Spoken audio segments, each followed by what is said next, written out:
Hello, my name is Jennifer Apicella. I am the program director here at the Pittsburgh Robotics Network, and we welcome you to today's virtual discussion. Now, the Pittsburgh Robotics Network represents one of the world's largest robotics communities in the world. And many of you might also be familiar with, Carnegie Mellon University's stellar leadership located here that they do in computer science, robotics, research and development, and AI, among other things. What is equally as impressive is the significant depth and breadth, though, of our Pittsburgh commercial robotics business community. So the Pittsburgh Robotics Network has over 100 robotics organizations that are located within our region, and that represent nearly about 18 different industry verticals. So this is very impressive, globally speaking, very unique as well. So that's why Pittsburgh is often referred to as the robotics capital of the world. So it is our mission to connect you, our audience, with this rapidly growing industry community and work together to accelerate the overall adoption of autonomous systems. So welcome, glad you could join us. If you'd like to learn more about us and want to follow us to stay in the know with robotics industry news, events, and other announcements, you can check out our website at robopgh.org. Or another way that you can connect with us and connect with the industry news would be to follow us on social media. So if you go ahead and check the chat, you'll see links to our website and links to our social media accounts. Twitter and LinkedIn are two of our most popular ones. And we really encourage you to please follow us and stay connected. There's also, we want to make it easy for you. There's even a QR code on your screen. So you can pick up your phone, just scan it, go right there and follow. So we would love for you to tag us and engage with our content and be a part of this community. So we share a lot of things there regularly, all things robotics in Pittsburgh. So would love to have you join us as a part of our community. All right, let's get to today's event. Now, this is our Robotics Talent Spotlight series, which is an exciting virtual series that is designed to help you and others learn more about the companies who are leading the way in robotics, AI, machine learning, and automated systems. This is so you can hear firsthand from the people who are doing this exciting and interesting work every day, right? So that you can understand more about who they are and where they work, what they are doing, what types of technology they're building, and why. Right? Why these solutions are so important and valuable in industry. Today, we'll be talking to two individuals from Aurora, and they're here today to share their backgrounds, their work, their experiences, their perspectives, and they're going to give you a better idea of both of what Aurora is doing today, as well as, the work that they each do there in their roles. So this is a really fast-paced industry. These types of discussions are really important so that we can stay engaged and connected and become so much better aware of sort of the lay of the land and opportunities available. So you can check the chat. You can connect with all the speakers. There are links there. Connect with all of us on LinkedIn and become a part of our networks. All right, so before we get started with the discussion, I just want to take a moment to recognize and thank our leading sponsors. So the organizations that you see here on the screen, these are the Pittsburgh robotics community leaders in their respective fields. I mean, we've got some academic and research superstars like Carnegie Mellon University, one of our founding sponsors, and the University of Pittsburgh, both strong in generating top talent in this industry space. We've also got Denton's, their Global Venture Technology Group, JP Morgan, Cowen, Harris Williams, and Cascadia Capital, who are all global business growth leaders and valuable partners within our robotics communities with our companies. So, and of course, we have our leaders in autonomous development, notably autonomous vehicle development, such as one of our founding sponsors, Argo AI and Aurora. So speaking of fantastic organizations and Aurora, today's presenting sponsor is Aurora. Aurora is headquartered in Pittsburgh and is delivering the benefits of self-driving technology safely, quickly, and broadly. If you are not familiar with Aurora, they were founded in 2017 by experts in the self-driving industry. And Aurora is revolutionizing transportation, making it safer, increasingly accessible, and more reliable and efficient than ever before. Its flagship product, the Aurora Driver, is a platform that brings together software, hardware, and data services to autonomously operate passenger vehicles, light commercial vehicles, and heavy-duty trucks. It's a lot. It's exciting. So thank you so much to Aurora for helping enable this conversation today. And for those of you who are interested in learning more about career opportunities at Aurora, the good news is they are hiring. So check out the chat, and there's a link to learn more about their organization and also view some of their career opportunities. Okay, and then the final note before we jump right into this discussion, I just wanted to give some housekeeping instructions. So today's event is scheduled for 60 minutes, so this will be a 1-hour talk. We will allow some time, about 10 minutes toward the end, where we'll pause and take questions from the audience. Now, what we would encourage you to do, we would love for you to enter any questions that come to mind as the discussion is unfolding. We would love for you in the audience to use the Q&A button in Zoom. So rather than the chat, locate that little button called Q&A, and that will allow you to submit questions, which you can do so as a named participant or anonymously. Those questions will come directly to me, the moderator, and we'll be able to ask the panelists any questions that you submit. So yeah, don't be shy. We welcome your questions. The questions are meant to enhance the discussion. We can't hit everything during this time, but hopefully we'll be able to prioritize some of your concerns out there. All right, so let's get started. I'll be moderating today's discussion with these two amazing individuals joining us from Aurora. One is a software engineer, the other is a technical lead manager. So today we're joined by Jennifer Padgett, who is a technical lead manager of Offboard Localization, which we are going to learn more about what exactly that is in just a minute. Jennifer received her PhD from Cornell University and pursued a career in the self-driving industry. Her main focus is on building scalable mapping technology for self-driving vehicles. Some fun facts: Jennifer currently lives in Pittsburgh and recently sold her first home. And as a result of that sale, somehow in the closing deal, she received a near lifetime supply of Permane Brothers sandwiches, which for those of you who are familiar with Pittsburgh, that is a very popular sandwich opportunity there that was included in the contract. Maybe we can find out some insider tips to learn more about how that can be available to more people. But we're also joined today by Elena Morara, who has been interested in robotics throughout her studies, from her time as an engineering undergraduate studying in Italy, all the way through her master's, which she studied for in Switzerland, and then also now, or I shouldn't say now, was then a visiting researcher at Carnegie Mellon University, which brought her to Pittsburgh. So she then transitioned into this world of self-driving vehicles, originally starting at Uber's Advanced Technology Group, which was acquired by what is now Aurora. So she is currently a software engineer on the perception team. And fun fact, Elena, even though she's traveled all over the world, calls Pittsburgh home, yay, and is also a new mom, became a new mom within the past year. So thank you both for joining us today.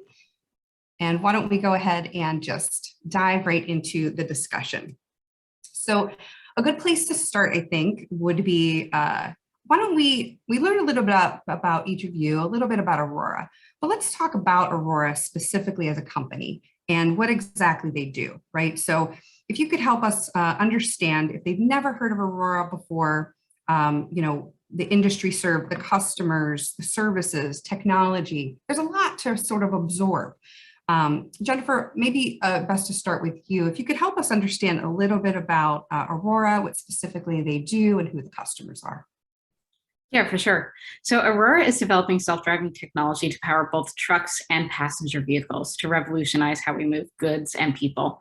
We're planning to start in autonomous trucking with our first commercial pilots on the road by the end of 2023. So that's coming up really soon, actually. And then we're going to follow with some ride-sharing products. What makes Aurora really unique is that we're working on technology that transfers between two platforms instead of technology to just power one platform, which you commonly see in the autonomous vehicle space.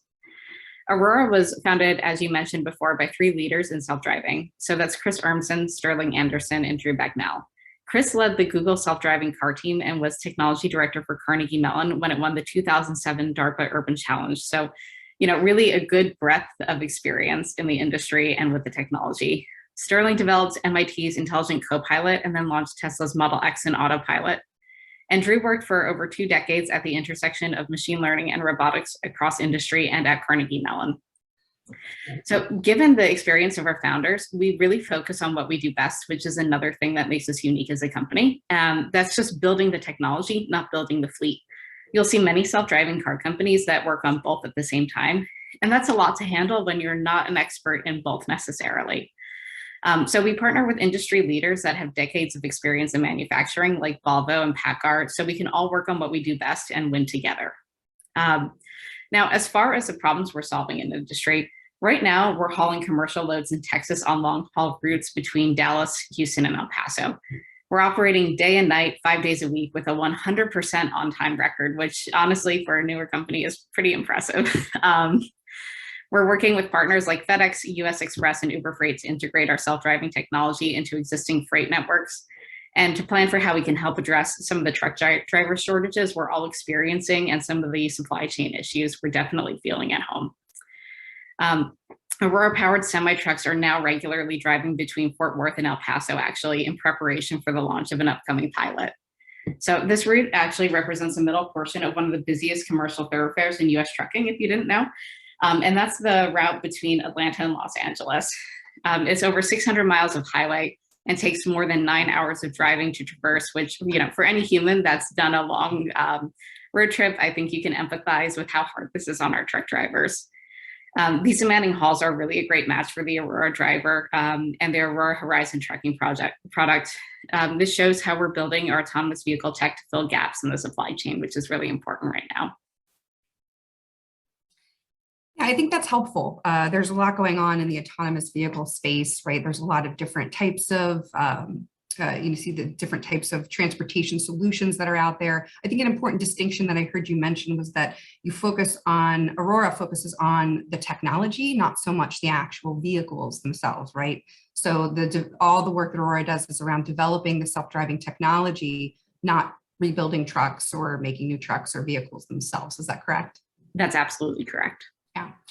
Now, just to help sort of orient the audience a little bit and everyone, right? There could be some confusion about the difference between what is, maybe an advanced driver assistance system. This is, I think, often called, there's a lot of acronyms, right, in industry. So this would be ADAS technology and self-driving technology. Maybe Elena, can you help us understand the difference between these different types of technologies and why there's an important distinction between the technologies that Aurora is working on versus maybe some others? Yeah, for sure. So at Aurora, the self-driving technology we're developing has no need for a human driver to take control, to take over.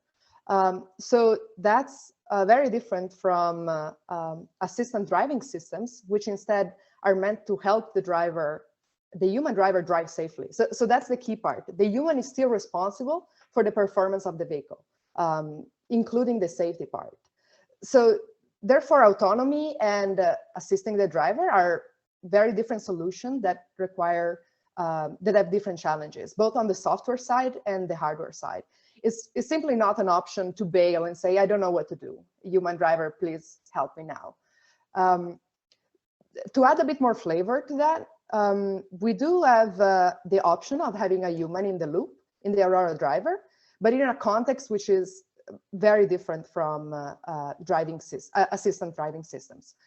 So we have a system which is called the teleassist, and you can think of it like a phone a friend system in which you find in the cases in which the Aurora driver will find uncommon and complex situations to handle, it can request high-level assistance. We are thinking cases in which a traffic guard is waving vehicles on a detour, something which is not safety critical,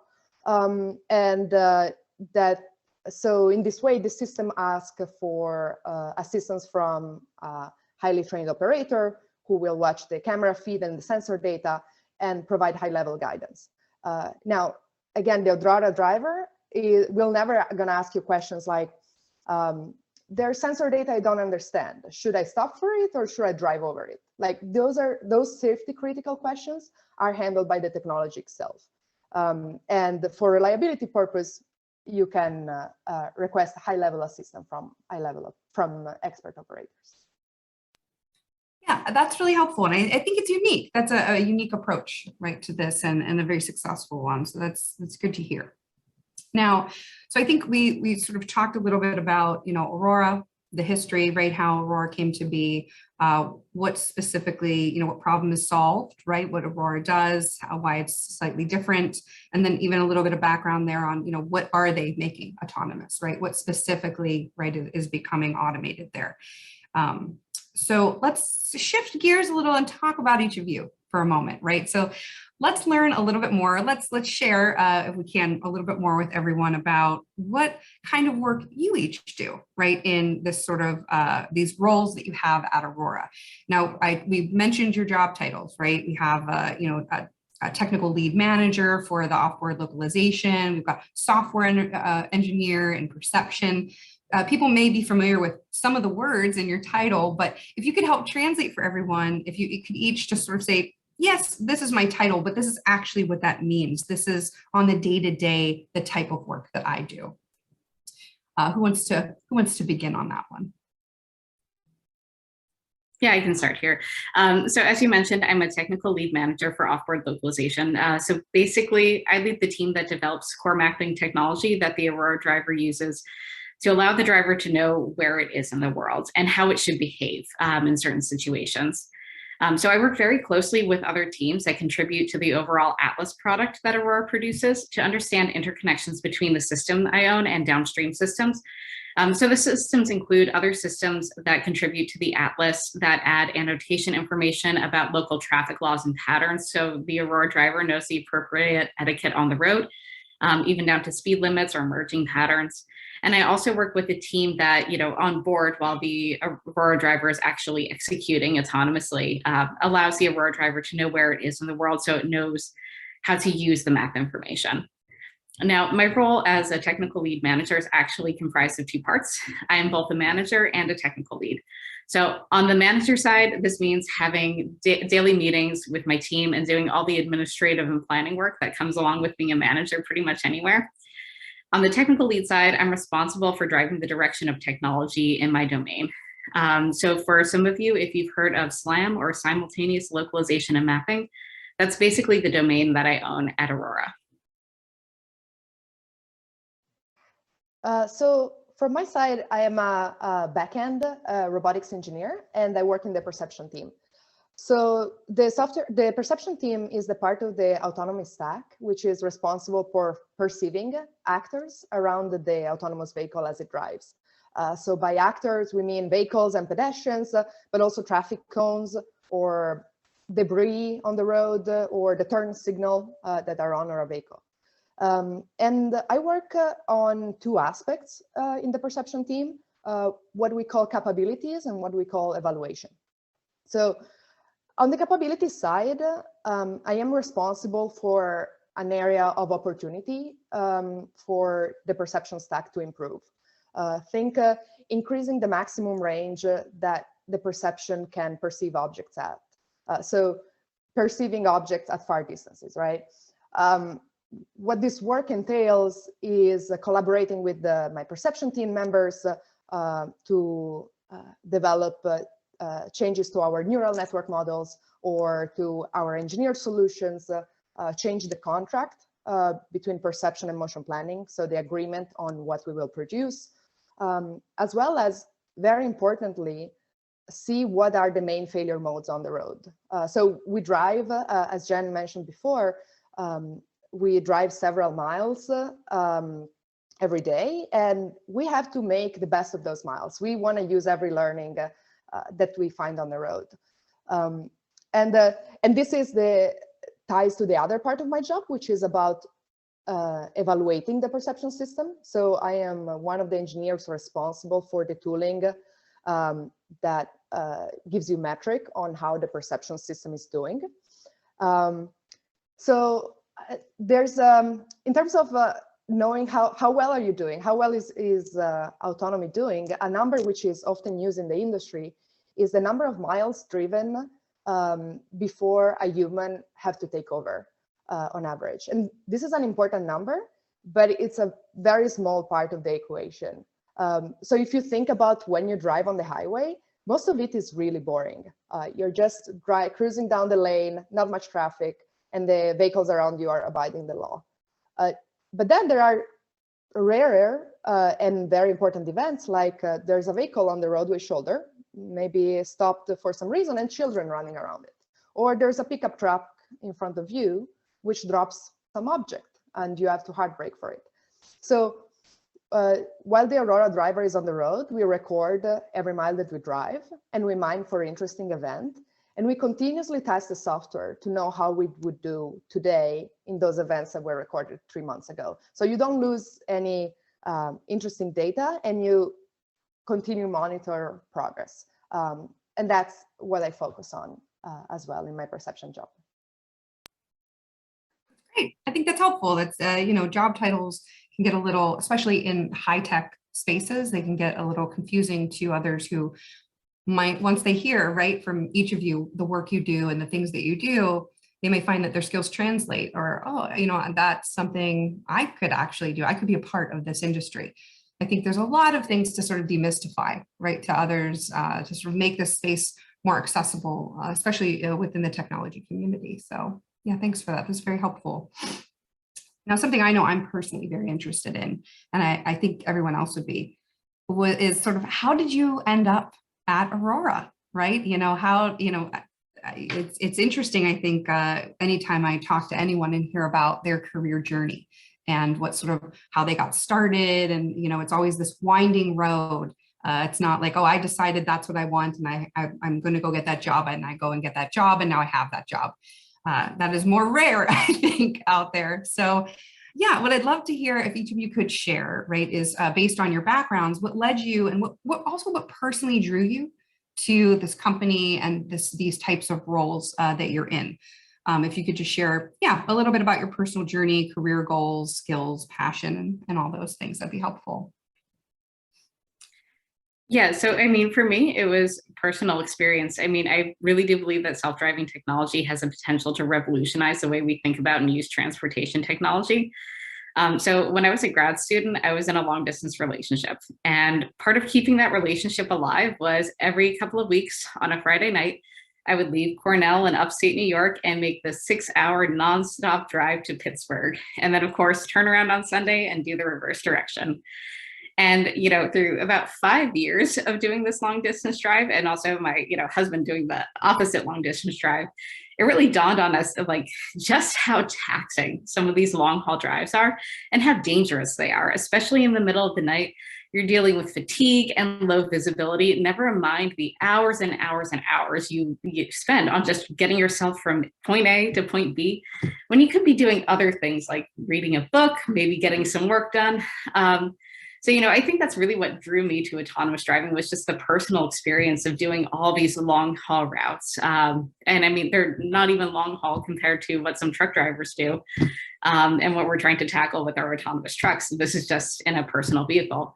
And, you know, honestly, it's not even just safety on the long haul routes that drew me here. It's even some of the shorter trips you take, like trips to the airport at odd hours when you haven't had a full night of sleep, early in the morning or late at night. And even just coming home from work in dense rush hour traffic. I mean, we as humans do not have 360 degrees of perception systems. You know, I mean, and kind of as even some of the ADAS technology that you talked about before has evolved, and, you know, all of a sudden now you have a car with blind spot detectors and some stereo vision in front, and you suddenly realize, oh, I don't know how I ever drove with that blind spot detectors. That was really dangerous.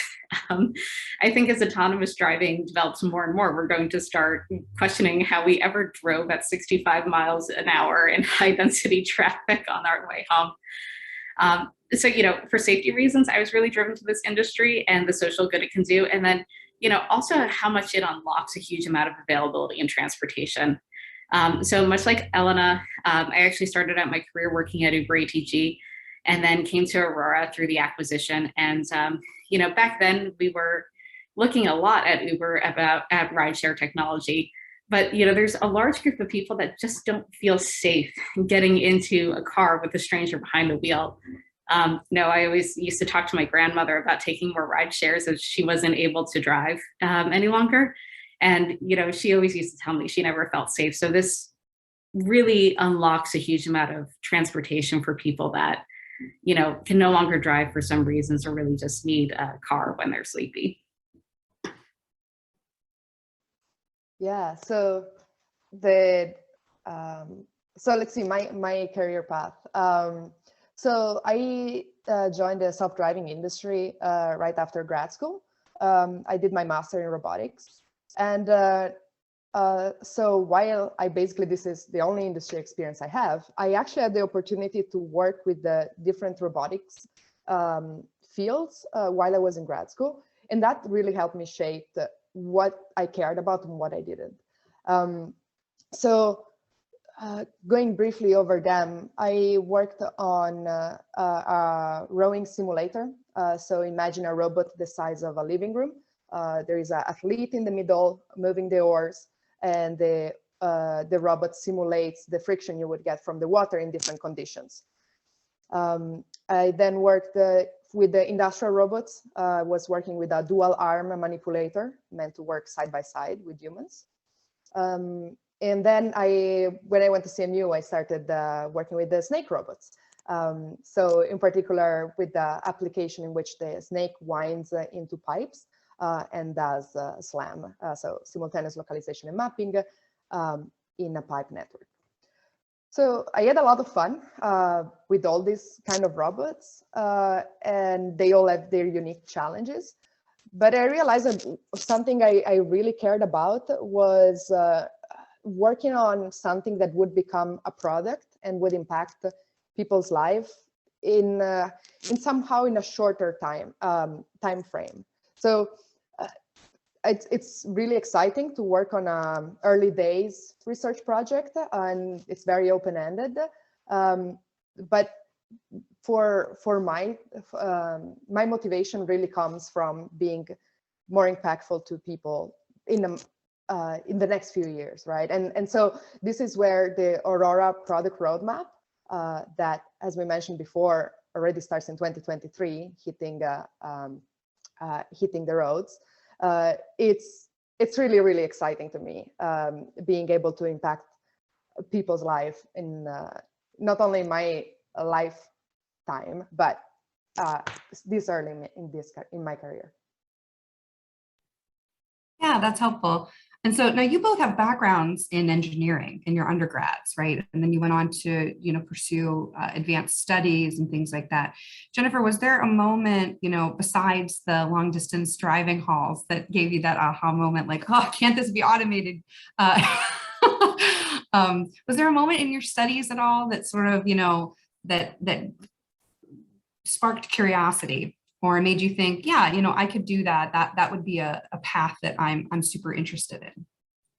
Yeah, so I think similar to Elena, when I did my PhD, my research was, we'll call it obscure. I definitely don't think it's ever going to make it onto a robotics product, but that's okay. I really, really missed, from some of the project that I did when I was an undergrad, I missed, being able to point at something that I created and say, yes, that is useful. And self-driving technology, we've been seeing it develop over the years, starting with the DARPA Urban Challenge and kind of moving beyond that as something that absolutely will be useful to society. So I think for me, it was kind of just watching kind of from the wings over the years and noticing that some of the technology I was building while I was doing my thesis had applications to mapping for autonomous vehicles. And that's what really drew me in and gave me that aha moment of, this is an area I can contribute to. Yeah, that's great. Now, the Pittsburgh Robotics Network, we have a lot of organizations, a lot of companies that do a lot of autonomous, solutions, and autonomous driving is one. And so I have of curiosity here, just sort of in your career, because you all did research with different types of robotics, right? There were different types of studies, different types of industry applications or uses that appealed to you. And so when these other industry solutions, right, these are more automated machines for an operator or automated machines for an industry, problem that's being solved. What made sort of working for an autonomous vehicle company or in the autonomous vehicle sort of industry space more attractive to you than sort of all of the other types of robotics that you could go into, right? For example, there's robotics for agricultural technology, right? And that's for use in modern farming and agricultural use cases. We have inspection robotics, right, that help manage infrastructure and safety. There's healthcare robotics and surgical robotics. There's so many different types, and the autonomous driving being only one. And a new one, right? It's not like we can point to the roads and go, oh yes, my self-driving car will take me there, or this self-driving taxi is what I'll hop into, or, oh, hey, look, I just got a shipment from that autonomous, it got here through an autonomous, freight delivery. So I guess what I'm getting at here is, with the public perception and safety and social impact, and also then the different delivery vehicles, last mile delivery, rideshare, freight, and all the autonomous driving applications, what spoke to you the most, about that versus some of the other industry jobs or companies? Yeah, so the one thing that really was important for me was the novelty that you get from working on self-driving technology. So self-driving robots belong to a category in robotics which is called unstructured environment robotics. So you are operating side by side normal people in their day-to-day lives. This is pretty rare if you look at the whole world of robotics. Most robots actually work in confined spaces, or they operate next to highly trained and skilled workers. So from the examples you mentioned before, if we think about industry robots, most of them are confined in cages. Think of the huge manipulators which help assemble a vehicle, right? They are just huge and dangerous to be next to humans. But even the collaborative ones, which would work side by side with an operator, they can only interact with those operators which have been highly trained to work with them. That's also true for some healthcare robots, like the one which help doctors perform surgery, as you mentioned before. For agricultural robots, you are working in a private field, and so you can keep out of it all people who are not ready to interact with the robot. In self-driving technology, you're operating on public roads and next to people who are living their day-to-day life. So this introduces a lot of novelty and a lot of hard to predict situations. So you have some room in which you can take decision. For instance, you can decide our vehicle is going to drive on this kind of roads at this kind of speed limits with intersections who only look like this. Maybe I'm not ready yet to tackle unsupervised left turns. Or the weather, right? You can decide in which days and which conditions you will go out on the road. Is it okay to drive in heavy fog or snow or rain or night? And then there's all the things you cannot control, which includes the actors, how do they behave around you, the vehicles, and all the faults and failures, which are going to happen and you have to be resilient against. So all this to say, it's very exciting, but it's also it comes with a high level of responsibility. Safety really has to be your first and utmost priority. And actually, it's not enough for you to be really safe. You also have to communicate to the public how safe you are and build their trust, because they have to drive next to you, and you have to be a very trustworthy company in order to do that. Yeah, that's great. Jennifer, did you have anything you wanted to add for that? Yeah, so kind of building on what Elena said, I think what's really interesting about this technology is that you absolutely have to have a social contract where, you build trust from the public. It reminds me a lot of, so I did my undergraduate in electrical engineering with a specialization in communication technology. And so this reminds me a lot of the wireless revolution from the late 80s and early 90s when, companies were working on building cellular technology. It was this brand new field. Research had been done where companies thought enough to invest in cellular technology. But nobody really knew how the technology was going to scale, and everyone knew it would bring this massive social good. And so you had this really rapid development of cellular technology at the same time that policies were also being created. You had government committees. You had, initiatives with studies on does cellular technology cause brain cancer, right? So we're seeing similar things in the autonomous driving industry where we're developing this new technology rapidly while also developing the policies alongside the technology, which I think is really unique and cool. And then we're also trying to understand, from a marketing perspective, from an engineering and safety perspective, what the social contracts need to be. And it's not the same for all types of self-driving. As I mentioned before, Aurora has two different products, our trucking product and our passenger car product. And the social contracts on what those need to do are completely different. On the truck side, we need to make sure that we're respecting the rules of the road and we have some, predictable behavior from a human standpoint. But our rides don't necessarily need to be smooth for the passengers. I mean, our toilet paper really doesn't care if we execute a turn and it's not comfortable.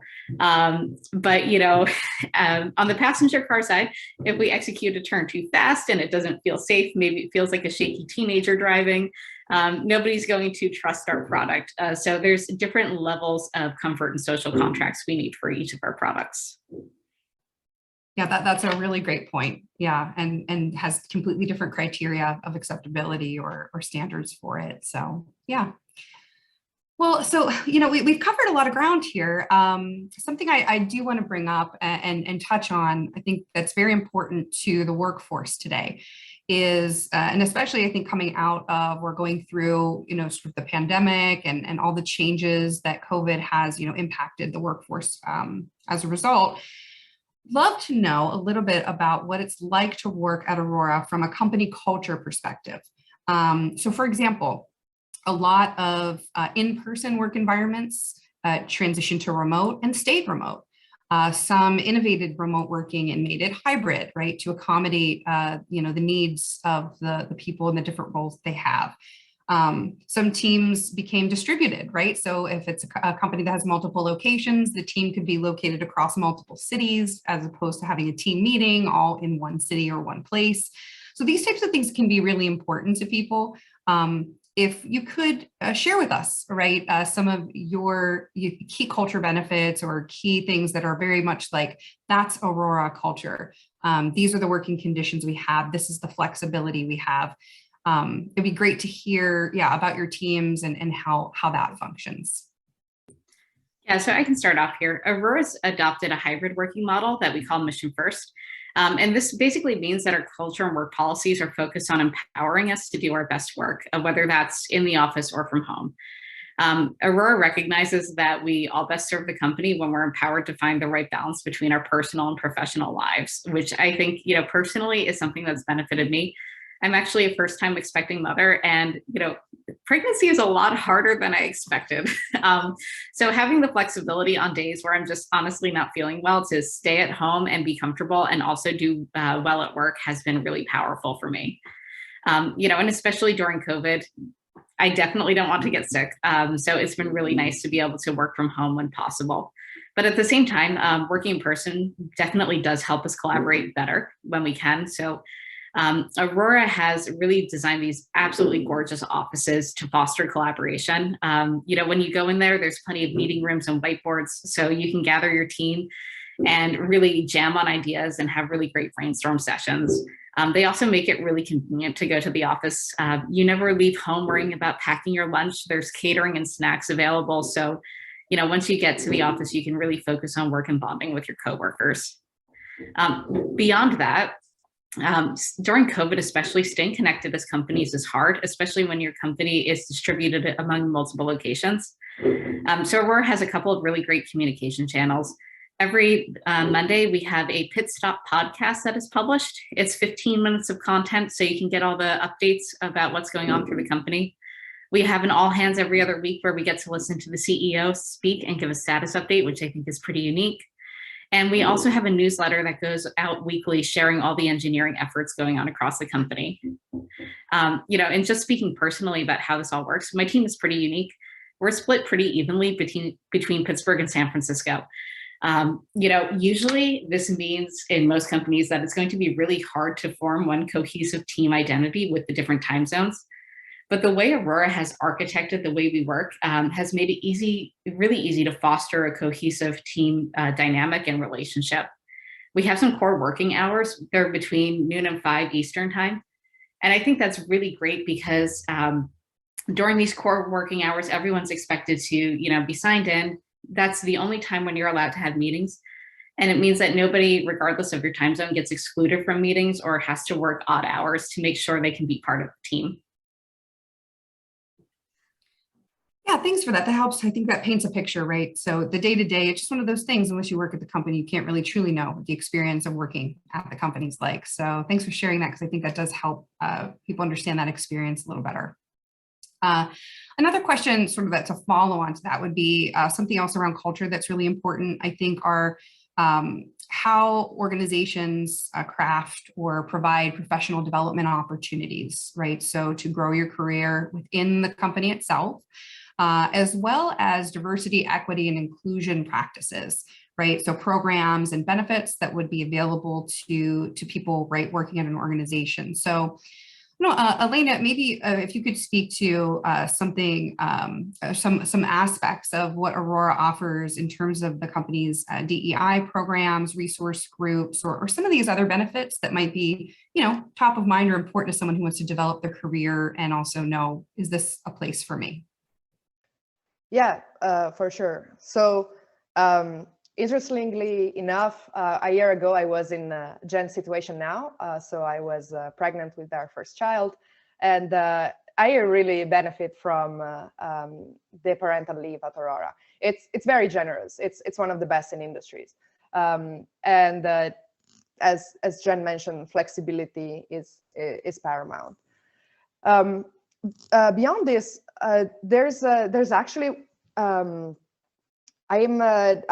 very happy in the way I have been able to shape my career path in a particular way. So I started 6 years ago as a junior software engineer. I was an individual contributor, and as I grew, and got promoted, I also decided to start managing people and leading a team.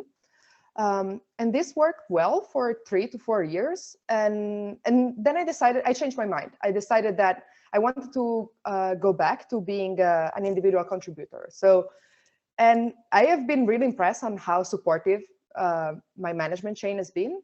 It was very seamless. My direct report started reporting with a different manager, and I am now doing what I want to do, what I feel is right for me, which is developing software the vast majority of my time. So this has been really important to me, to be able to shape my own career path.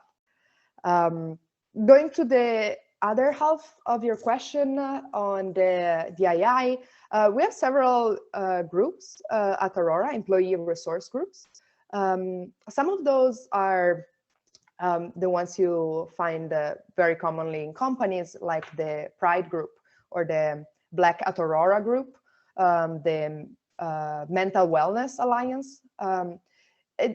And there are also some groups which I had not heard before, and I found they really managed to include a part of the include more people just in the conversation. For instance, I am part of the ESL, the English as a Second Language group, which has its own set of challenges working in an English-speaking country.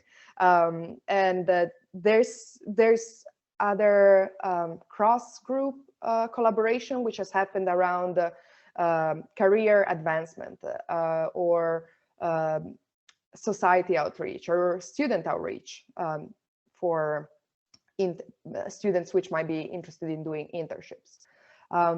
There's been a lot of very interesting conversations. One of the most recent ones I've attended was from the Women at Aurora group.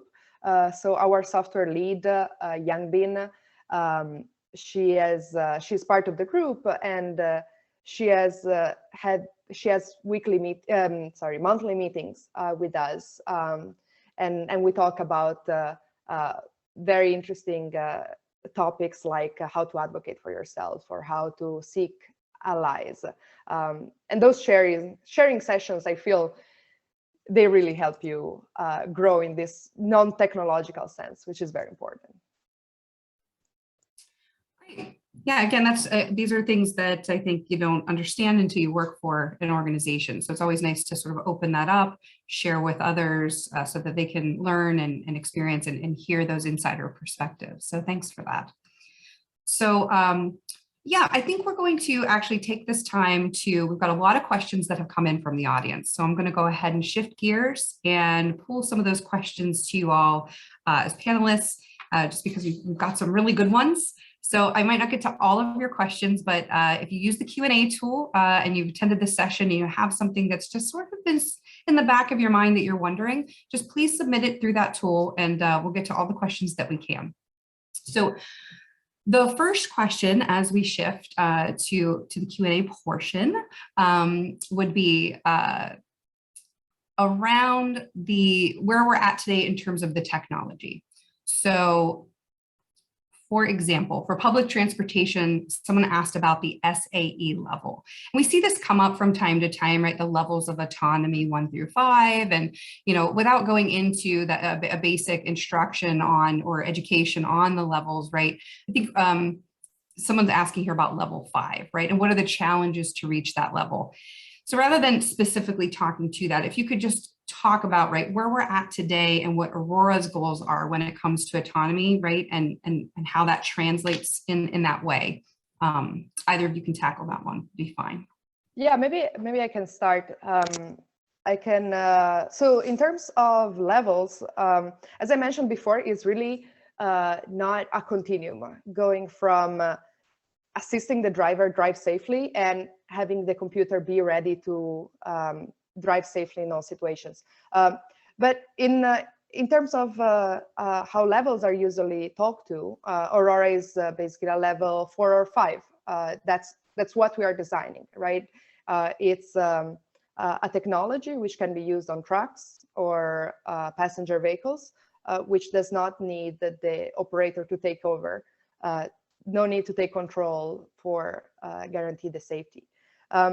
So in terms of timeline, we have announced publicly that by the end of 2023, we will start doing autonomous freight delivery in a selected number of routes. And it's very important to understand that this is not a demo, it's not a very very carefully crafted demo, but rather are on a route which really our customers want us to deliver freight into it, so it provides value to them. Great, I think that helps clarify. So another question that we have here from the audience, and I think this might touch on your partnerships, which I know Aurora has a lot of partnerships in this, right? Being that you don't manufacture vehicles, you have to partner with vehicle manufacturers, being that your technology is complementary to vehicles, right? That, again, a lot of partnerships. But a question we have here from someone in the audience, Rold, autonomous vehicles are going to revolutionize and transform many industries. So are you working with those industries trying to coordinate this shift?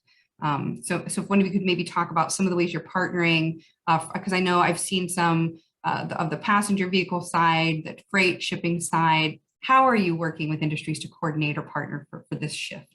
Yeah, absolutely. So on the trucking side, we have several partners that I mentioned before. We're partnering really closely with them to understand their needs and where self-driving technology is honestly going to be the most beneficial and yield the highest value. On the passenger car side of the equation, we have a really strong partnership with Uber, which is really interesting because we can really understand rideshare and how we want to deploy fleets for the maximum utilization.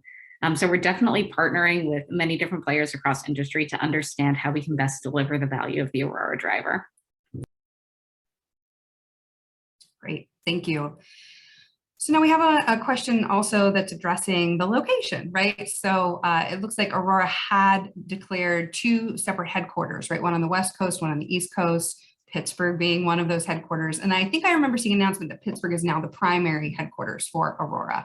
And so someone has asked the question about, for a company with 2 headquarters, why would a company have 2 headquarters, and what would lead them to that? So if you could talk a little bit to them, why would Aurora choose Pittsburgh as their headquarters? What is it about Pittsburgh that is so unique or special to them? I can take a stab at it. So as you said, Pittsburgh is the headquarters of Aurora. This is where a lot of it was born. That's where we have the majority of our employees in. And it's really a tribute to a city which it's really been the place where self-driving industry was raised from. That's where a lot of our founders were coming from. But it's important to point out that there's no first and second class citizens. So we have employees in the West Coast, we have employees in Texas, in Montana, and as Jen mentioned before, we set up our working day so that we can collaborate with each other, having focus time. That's usually the time in which the other time zone would be either very early in the morning or late in the afternoon. And then the hours in the middle of the day, which work best for all time zones, that's when we have meetings. That's where we do instantaneous communication. And so it's and as after the pandemic, as Jen mentioned, we are really a mission first company now. So we're even more flexible to having people work completely remotely. And so that's how this has been structured. Yes, Pittsburgh is known for their talent as well. So I think it's one of those, not only is it a sort of a booming tech ecosystem, but there's very strong research and development, very strong access to talent, and quite a vibrant community and organizations such as the Pittsburgh Robotics Network that brings everyone together so easily. So Pittsburgh's a no-brainer in my mind, and I think Aurora has also seen the way as well. So that's great. So we have a question here, and it's got a couple parts, but I think someone is addressing sort of the safety critical events aspect. So, how does an Aurora vehicle, right, make decisions when it comes to the resulting responses from, and they're addressing something that we call morality. I'm not sure if I would address it in that tone or term, right? But they bring together a good example, right? How does Aurora approach maybe an animal in front of an Aurora vehicle, and so continuing forward could cause damage to the truck if they attempt to avoid, or hard braking, or an accident with another vehicle that may have passengers in it? I'm imagining you have some type of protocols or process, right, for how to address that. And so, yeah, so someone's just curious, what is that process when it comes to qualifying a response? Yeah, I mean, that's an excellent question, and one that's always really hard to answer. We're really lucky at Aurora that we have a really amazing safety team that focuses on, exactly these types of issues and how the Aurora driver should respond. So we're lucky enough to have Nat Bayous at the head of the safety team. He actually comes from government, and the NTSB. So he's been really helpful in kind of guiding us towards making some of those safety critical decisions and helping us decide, how the driver needs to behave in some of these really, honestly challenging scenarios. That's great. Thank you for that. Yeah, it's never, I'm sure those things, some of these situations can be very complex, but it's good to know that, lots of brilliant minds are working on that, doing lots of testing and development and strategizing and process, and that safety is such a priority. That's always good to hear. I have a question here for Jennifer from someone that says, can you give a little more flavor around Aurora's approach to SLAM? I'm imagining that acronym SLAM. Do you, let's see, have a prior uploaded digital map, or do you use a priorly uploaded digital map, or is the map purely based on SLAM? And how does Aurora's approach to SLAM differ to alternative groups working on self-driving? So maybe help us understand what SLAM is and Aurora's approach and how it's different. Okay, yeah, so SLAM, it stands for Simultaneous Localization and Mapping. And it really addresses this chicken and egg problem you have in mapping and localization, which is in order to know where you are, you need a map. But in order to build a map, you need to know where you are. So the solution is to kind of just jointly solve both problems. There's, a really wide variety of literature on SLAM and so many different techniques and how you can execute and how you can effectively build a SLAM system. I think what I can say pretty safely here is, our SLAM solutions are mostly offline based, and that's for good reason, right? For a lot of the work we do on self-driving, especially some of the work like Elena does, you're on the road and at runtime, your car is going to encounter something, and hopefully all of your test cases led up to your car knowing what to do correctly. The map is the one piece of autonomous technology where we can verify it offline, which is really amazing. So our SLAM technology is offline based, which is great. It allows us to verify, the maps are as correct as, we can possibly verify with them. As far as what particular types of sensors we're using to generate our maps, I'd really like to not speak to that. But, basically, the key answer here is offline so we can verify. Great. Okay, well, we're coming to the end of today's scheduled session. I know many of you have asked a lot of questions. We weren't able to get to all of them, but one of the simplest questions that's been asked here by Samuel, I'm going to leave that as the parting question. And it's a simple one that I think is important. So Jennifer and Elena, if you wouldn't mind each answering this, what is the most rewarding aspect of your job? You told us a lot about your history and your passion and your interests, but your day-to-day and the culture benefits, and those are all great. But personally, right, what is the most rewarding thing about your job today? I think for me, it's really about my coworkers. We have such amazing people. They're not only talented, but in terms of empathy and human beings, it really feels like we're a team. We're solving a very challenging problem together, and it's really inspiring to work next to them and to grow continuously as we get creative and progress into this technology. I 100% second that answer. Really, the most rewarding part of my day today is getting to go to work and work with people that I'm excited to work with. We're always learning something new and encountering new challenges, but when you have a great team, working is an absolute joy. That's great.